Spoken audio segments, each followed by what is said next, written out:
This broad stroke demographic seems to have no faith that Fantastic Four is going to do well, or is going to be anywhere near, I should say, remotely competitive with Jurassic World and Superman, which is kind of a disaster, considering the proximity in which these three movies all release, like a week to a week and a half apart from one another on average.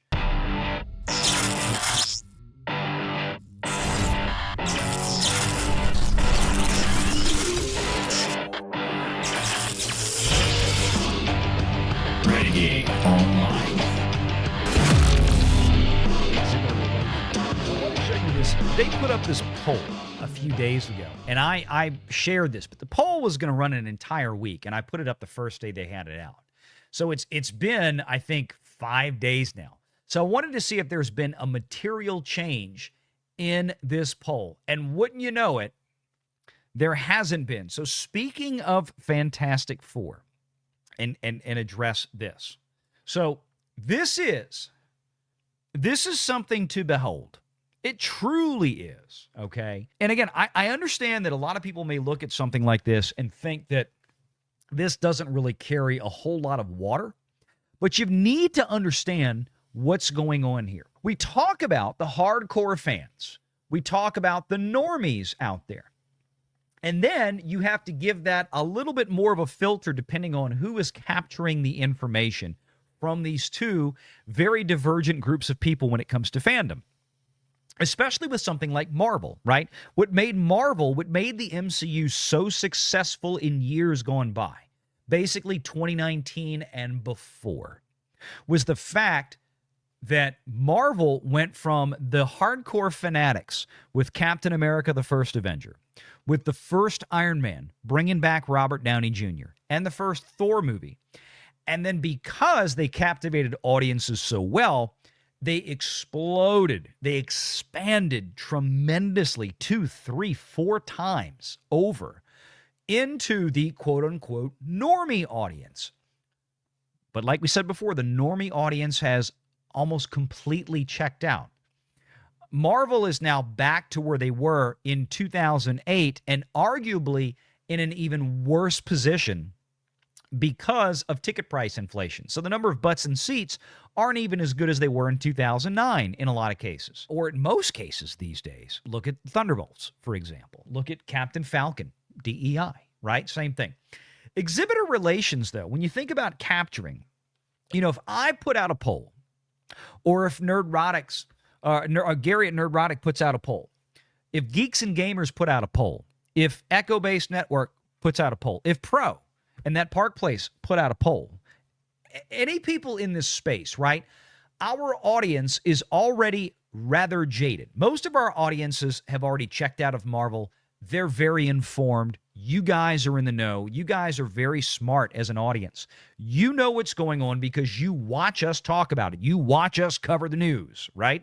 So if I did a poll of you guys, then you guys are probably going to turn up something that is not terribly dissimilar from what we see here, which is terrifying for Disney in this case, because this is ERC. This is exhibitor relations.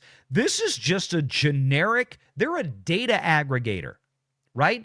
ERC, exhibitor relations, just collects data and reports data from theatrical exhibition, from the box office, from the North American theater owners, from NATO, not the political NATO, right? Not the European NATO, but the U.S. NATO, the North American theater owners. That's all they do. So my point is their sample, their demographic is broad-based. It is, by definition, it's probably a lot of movie aficionados, but at the same time, it's not jaded to, people that necessarily just follow how bad Disney is screwing the pooch all the time, right? This is a broad-based audience. This isn't the Fellowship on Nerdrotic. This isn't the 199. Shout out to the Fellowship and the 199. This isn't the Snake Pit, right? This isn't the Renegade Nation. This is whoever. This is just a broad stroke. And the broad stroke audiences are still, the numbers have not radically altered. How strong is your box office? Highest grossing movie worldwide this July. So basically, the heat of the summer, ERC is asking the general audience out there on X, what do you think is going to be the highest grossing movie? Now, right now, it's Jurassic World Rebirth with 46.2%. That spread has increased a bit over Superman. It was about 40 to 42 or 43 before. So Superman and Jurassic World, for all intents and purposes, are fairly even in this vote. 6%, not a huge variance, but I would tend to agree with this, that Jurassic World is probably going to be the biggest global film, especially in places like China, because that's a big monster dinosaur market. Look at Fantastic Four First Steps. Look at that mess. 12.9%. Now, if this was like 35, 30, 35, something like if these movies were relatively close, then that means that people believe fairly equally that these movies are all going to come in around the same thing. There's an old question that's always asked on political polls. And if my buddy Mark Mitchell was here from Rasmussen, I can almost assure you he is going to agree 1,000% with what I'm about to say. Because he's asked these questions, I guarantee you, countless times in Rasmussen polls. There is a huge difference between the question on a Rasmussen poll or anybody's poll in terms of an election, right? There's a question of who are you going to vote for versus who do you think will win? The difference between those two questions, one of those questions gives a very personal opinion about what are you going to do versus what do you think the actual result is going to be? And more often than not, the latter of the two questions, not who are you voting for, but who do you think is going to win, is typically, on average, more indicative of what actually is going to happen. This is a truism and has been a truism for polling for as long as I can remember. And I've been paying attention to that kind of stuff for 30 years of my life or better, since I was a teenager. Okay? This kind of question is the latter of those two questions. They didn't ask, what movie are you most excited about? They did not ask, what movie are you going to see this July? Like rank them 1 to 3. They asked, what do you think is going to be the highest grossing film in July? In other words, who do you think is going to win? Oh, you said you might be voting for Kamala Harris, but you also said in the next question that you think that Donald Trump is still going to win. Right? This is exactly the sort of setup that we have here in this question. 87.1% of the people were fairly evenly split saying that Jurassic World and Superman were going to win. Only 12.9% said Fantastic Four is going to win. This should have the Walt Disney Company right now, should have Kevin Feige, Alan Bergman, and Bob Iger cats.